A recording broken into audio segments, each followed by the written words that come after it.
번갈아 가며 읽습니다. 제가 먼저 읽겠습니다.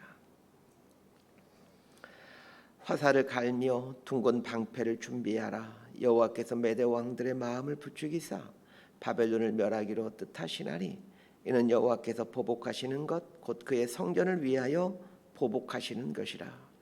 바벨론 성벽을 향하여 깃발을 세우고 튼튼히 지키며 파수꾼을 세우며 복병을 매복시켜 방비하라. 이는 여호와께서 바벨론 주민에 대하여 말씀하신 대로 계획하시고 행하심이로다. 많은 물가에 살면서 재물이 많은 자여, 내 재물의 한계 곧 내 끝이 왔도다. 만군의 여호와께서 자기의 목숨을 두고 맹세하시되 내가 진실로 사람을 메뚜기 같이 내게 가득하게 하리니 그들이 너를 향하여 환성을 높이리라 하시도다. 여호와께서 그의 능력으로 땅을 지으셨고 그의 지혜로 세계를 세우셨고 그의 명철로 하늘들을 펴셨으며 그가 목소리를 내신즉 하늘에 많은 물이 생기나니 그는 땅 끝에서 구름이 오르게 하시며 비를 위하여 번개를 치게 하시며 그의 곳간에서 바람을 내시거늘 사람마다 어리석고 무식하도다. 금장색마다 자기가 만든 신상으로 말미암아 수치를 당하나니 이는 그 부어 만든 우상은 거짓이요 그 속에 생기가 없음이라. 그것들은 헛된 것이요 조롱거리이니 징벌하신 때에 멸망할 것이나. 19절 함께 읽습니다. 야곱의 분깃은 그와 같지 아니하시니 그는 만물을 지으신 분이요 이스라엘은 그의 소유인 지파라. 그의 이름은 만군의 여호와시니라. 아멘. 예레미야 50장과 51장은 바벨론 심판에 대한 내용입니다. 50장이 바벨론이 심판받는 모습을 주로 묘사했다면 오늘 본문에서는 이 바벨론이 심판받는 모습도 설명하면서 심판받는 이유들을 설명해 가고 계십니다. 사랑이신 하나님이 심판을 하시는 데에는 반드시 이유가 있습니다. 예레미야 46장부터 51장까지는 그 이스라엘 주변에 있던 9개의 나라에 대한 심판 선언인데 심판을 선언하시면서 항상 말씀하시고 있는 것이 그 나라가 심판받는 것에 대한 이유를 꼭 말씀하십니다. 오늘 본문을 보면서도 바벨론이 심판받는 그 이유가 무엇인지를 찾아갔으면 하고 이 바벨론이 심판받는 원인들이 혹시 내 안에는 없는지 우리 가정 가운데는 없는지 찾아가서 이것을 제거해가는 그런 결단들이 있었으면 합니다. 자, 오늘 본문에서는 바벨론 심판받는 이유 3가지를 설명해주고 있습니다. 첫 번째가 이 바벨론이 예루살렘 성전을 무너뜨릴 때 아주 강팍하게 강포하게 무너뜨렸기 때문이고, 두 번째가 재물을 의지하는 삶을 살았기 때문이고, 세 번째가 우상을 숭배했기 때문이다라고 말씀하고 있습니다. 자, 첫 번째 이유가 이제 예루살렘 성전을 무너뜨린 것인데 이 부분에 대한 내용을 한번 보십시다. 11절과 12절 말씀 함께 봅니다. 시작. 화살을 갈며 둥근 방패를 준비하라. 여호와께서 메대 왕들의 마음을 부추기사 바벨론을 멸하기로 뜻하시나니 이는 여호와께서 보복하시는 것 곧 그의 성전을 위하여 보복하시는 것이라. 바벨론 성벽을 향하여 깃발을 세우고 튼튼히 지키며 파수꾼을 세우며 복병을 매복시켜 방비하라. 이는 여호와께서 바벨론 주민에 대하여 말씀하신 대로 계획하시고 행하심이로다. 11절에 보면 화살을 갈며 둥근 방패를 준비하라 이렇게 말하고 있습니다. 자, 이건 명령인데 이 명령은 바벨론을 멸망시키게 될 메대와 페르시아 군대를 향한 하나님의 명령입니다. 하나님께서 메대와 페르시아의 군대의 지휘관이 되셔서 바벨론을 멸망하시겠다라는 겁니다. 자, 먼저 오늘 본문에 나오는 이 메대라는 나라와 페르시아라는 나라에 대한 간단한 설명부터 드리겠습니다. 메대라는 나라는 성경에서 표현될 때 메데파사라는 말로 표현되곤 합니다. 이 메대와 페르시아를 합쳐서 사용하고 있는 경우가 대부분입니다. 이렇게 된 이유를 알아야 됩니다. 이 메대라는 나라는 현재 이란이 위치하고 있는 곳에 자리하고 있던 국가로 여러 부족 국가로 되어져 있었습니다. 페르시아 또한 메대의 여러 부족 국가 중 한 부족이었습니다. 그러다가 BC 550년경에 페르시아의 고레스 왕이 힘을 키워서 그 옆에 있는 메대의 부족 국가들을 대부분 다 점령하게 되죠. 메대 부족 국가들은 이제 모두가 페르시아와 친인척 관계에 있었기에 페르시아의 고레스는 메대를 점령하고는 이 메대를 완전히 없애버리지 않고 메대라는 명칭을 넣어서 메대 페르시아 이렇게 이제 부르게 됩니다. 하나님께서 메대 왕들과 페르시아의 고레스를 부추겨서 바벨론을 멸하기로 작정하십니다. 그러면서 바벨론이 심판받는 이유를 말씀하시는데 바벨론이 예루살렘 성전을 아주 무참하게 아주 싸납게 무너뜨렸기 때문이다라고 말씀합니다. 예루살렘 성전이 바벨론에 의해 폐허가 된 때는 BC 586년도입니다. 예루살렘 성전이 무너진 것은 남유다를 향한 하나님의 심판이었죠. 바벨론은 하나님의 심판의 도구가 되어 남유다를 심판하게 됩니다. 자, 그런데 하나님의 도구로 사용될 때 이 바벨론이 조심해야 될 것이 있었는데 아주 교만하게 이 예루살렘 성전을 무너뜨렸다는 것입니다. 예루살렘 성전을 무너뜨리고 성전에 있는 모든 기명들과 언약궤를 비롯해서 지성소에 있는 진귀한 것들을 다 탈취해 감으로 하나님 앞에 참으로 악한 행동을 하게 된 것이죠. 하나님은 바벨론의 이 악함을 기억하고 계셨습니다. 그리고는 메데 페르시아를 통해 바벨론을 심판하고자 하신 것입니다. 자, 여기서 얻어야 될 교훈이 있죠. 하나님의 도구로 사용될 때 교만하지 않는 것입니다. 이 하나님의 도구로 사용된다라는 말은 승승장구한다라는 뜻입니다. 사람이 승승장구하게 되면 교만하게 되는데 교만하게 되면 내 생각대로 내 감정대로 하기 시작합니다. 그래서 하나님의 사람들은 매 순간 하나님의 뜻을 구하는 이 습관이 몸에 배어 있어야 됩니다. 이른 아침에 나와 기도하는 이유가 무엇이겠습니까? 하나님의 뜻을 구하고 내 생각대로 내 감정대로 하지 않기 위함 아니겠습니까? 그러니까 새벽 예배 나온다 하지만 다 내 생각대로 하고 내 감정대로 한다면 아무런 쓸모없는 일을 하고 있는 것이죠. 사실 바벨론은 자신들이 하나님의 도구가 되어 남유다를 심판하고 있다는 것을 전혀 알지를 못했습니다. 그렇기 때문에 예루살렘 성전을 무참히 황폐화시키고 성전의 그 귀한 기명들을 다 빼앗아갔던 것입니다. 그러나 우리는 우리가 하나님의 사람이고 하나님의 도구로 살아가고 있다는 것을 알고 있습니다. 그렇다면 매 순간 하나님의 뜻을 구해감으로 하나님의 유익한 도구로 생을 살아가야 할 것입니다. 이렇게 하는 것이 하나님이 기뻐하시는 일일까? 이런 것을 늘 물으며 사셔야 됩니다. 이런 습관이 몸에 배게 될 때 하나님의 도구로 사용되면서도 교만하지 않게 되는 비결이 됩니다. 자, 13절과 14절 말씀 함께 봅니다. 시작. 많은 물가에 살면서 재물이 많은 자여 내 재물의 한계 곧 내 끝이 왔도다. 만군의 여호와께서 자기의 목숨을 두고 맹세하시되 내가 진실로 사람을 메뚜기 같이 내게 가득하게 하리니 그들이 너를 향하여 환성을 높이리라 하시도다.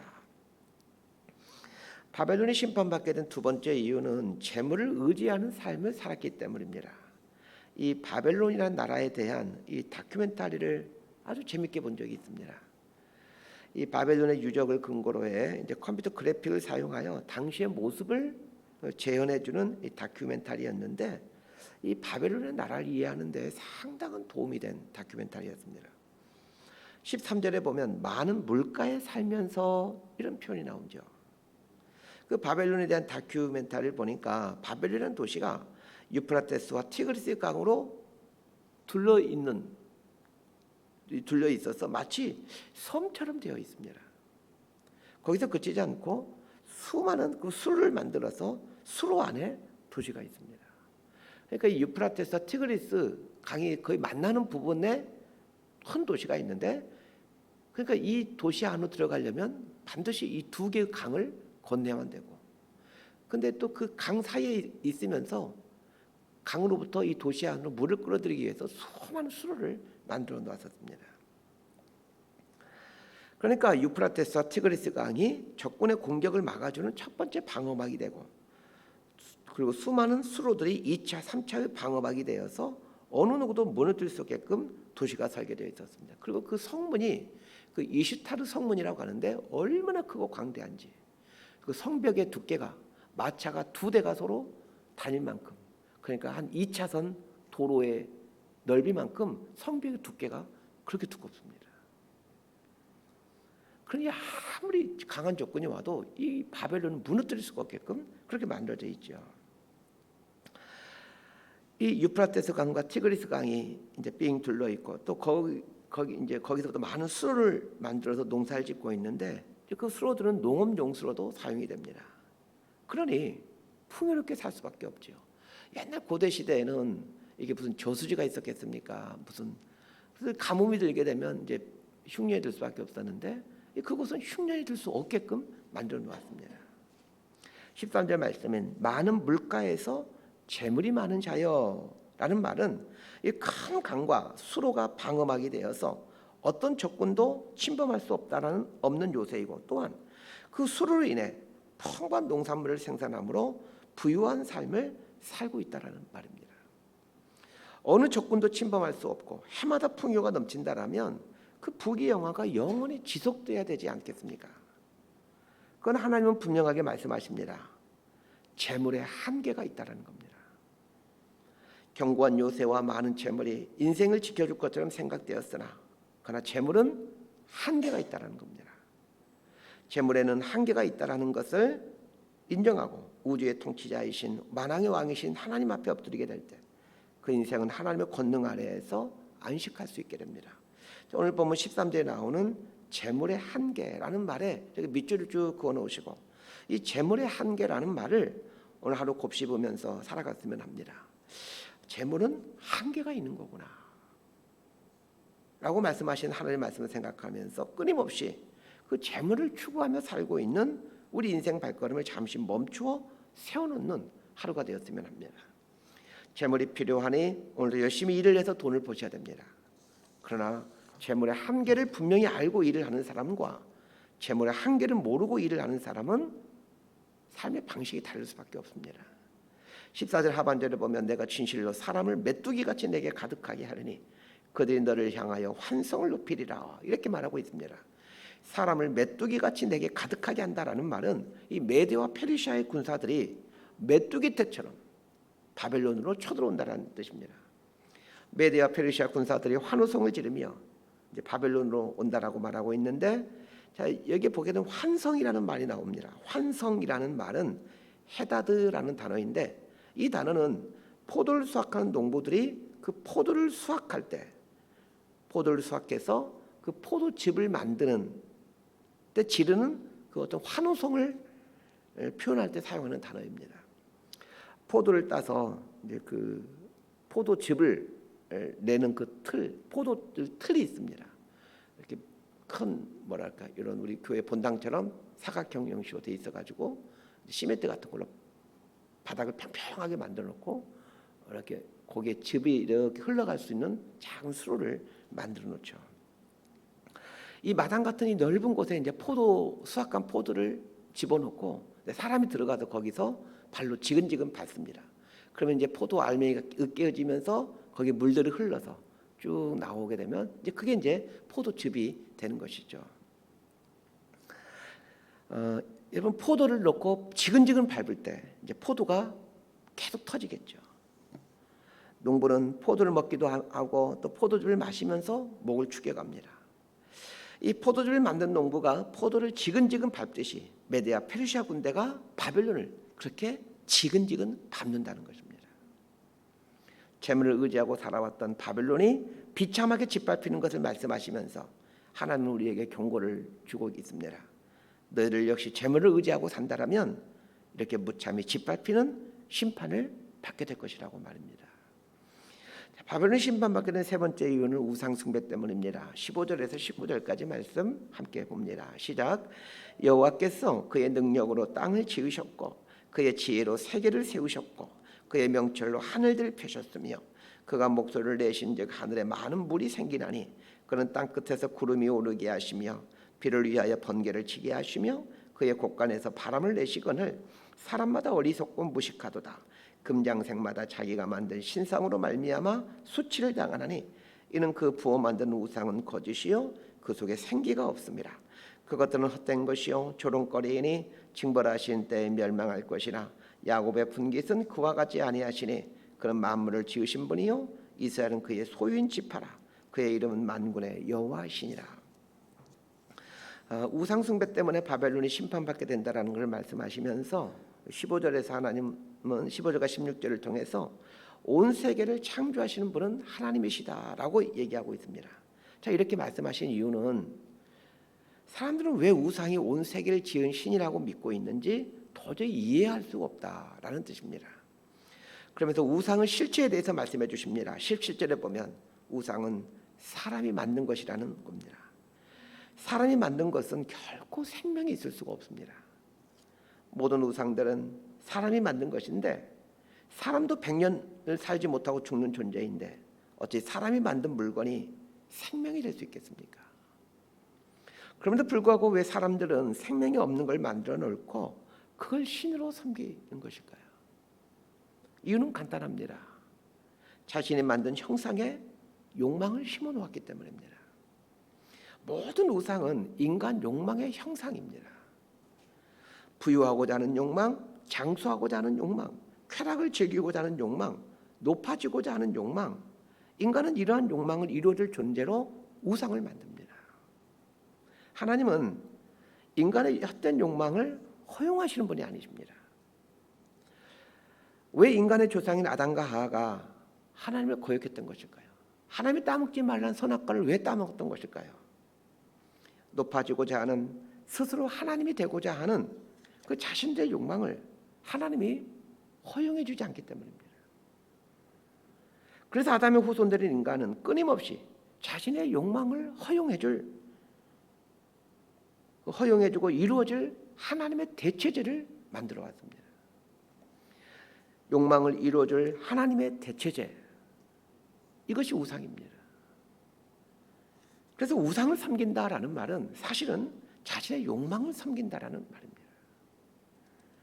왜 예수님께서 누구든지 나를 따라오거든 자기를 부인하고 자기 십자가를 지고 나를 따를 것이라 라고 말씀하신지 그 이유를 아시겠습니까?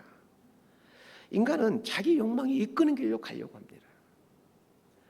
그리고 욕망을 이루었을 때 행복할 것이라고 생각을 합니다. 그러나 욕망의 끝자락에 있는 것은 사망일 뿐입니다. 예수님은 우리를 힘들게 하기 위해서가 아니라, 고통스럽게 하기 위해서가 아니라 우리를 생명으로 인도하기 위해서 자기를 부인하고 자기 십자가를 지고 나를 따를 것이라고 말씀하셨던 것입니다. 그렇다면 우상 숭배 때문에 바벨론 심판받는다는 것을 받는다는 오늘 본문 앞에서 자, 우리는 무엇을 결단해야 되는 것일까요? 우리는 바벨론 사람들처럼 손으로 만든 신상을 만들어서 섬기지 않습니다. 손으로 부어 만든 우상, 그런 걸 섬기는 사람은 한 명도 없을 겁니다. 그러나 바벨론 사람들과 우리와 같은 것이 있습니다. 모두가 자신의 욕망을 섬기고 싶어 한다는 것입니다. 자기 욕망에 따라 사는 것, 이것이 우상 숭배의 출발입니다. 바울의 고백처럼 날마다 자신을 십자가에 못 박고 자기를 부인하고 또 부인해야만 자기 욕망을 섬기는 삶에서 벗어날 수가 있습니다. 말씀 정리합니다. 하나님의 심판에는 다 이유가 있습니다. 하나님은 바벨론에 대한 심판을 말씀하시면서 그들이 예루살렘 성전을 잔인하게 무너뜨렸기 때문이고, 그리고 재물을 의지함으로 아남 부인으로 살고 있었기 때문이고, 그리고 우상을 섬김으로 자기 욕망에 따라 살고 있었기에 바벨론을 심판한다라고 말씀하십니다. 이것은 어느 시대 누구에게나 어느 나라에게나 똑같이 적용됩니다. 하나님의 성전을 무참히 짓밟고 있는 나라나 사람, 그리고 재물을 의지하면서 아남 부인으로 살고 있는 나라나 개인, 그리고 자기 욕망에 따라 허황된 것을 쫓아 사는 나라나 개인, 모두 반드시 하나님의 심판을 받습니다. 반면에 어떤 인생이 하나님이 주시는 복과 은혜 속에 거하게 됩니까? 하나님의 성전을 귀히 여기며 성전을 세워가는 삶을 사는 사람, 또한 하나님과 재물을 겸하여 섬길 수 없다라는 주님 말씀을 붙들고 재물을 의지하지 않고 하나님을 의지하며 살아가는 사람, 또한 하나님을 믿는다는 것은 자기를 부인하고 자기 십자가를 지는 것임을 알아 욕망을 비우고 하나님의 진리와 생명으로 채워가는 사람은 반드시 하나님의 복과 은혜를 누리게 됩니다. 저와 여러분의 삶이 이런 복된 삶이 될 수 있게 되기를 진심으로 소망하고 축복합니다. 기도하겠습니다. 하나님 아버지, 성전을 허무는 삶, 재물을 의지하는 삶, 헛된 욕망 위에 살아가는 삶은 반드시 심판이 있다는 것을 깨닫게 하여 주옵소서. 반면에 성전을 세워가는 삶, 하나님만을 의지하는 삶, 하나님을 주인 삼고 욕망과 욕심을 비워가는 삶은 반드시 하나님의 복과 은혜가 있다는 것을 알게 하옵소서. 그래 우리의 삶이 하나님이 예비하신 복과 은혜 안에 머물며 살아가는 복 있는 인생들 되게 하여 주옵소서. 예수님 이름으로 기도드리옵나이다.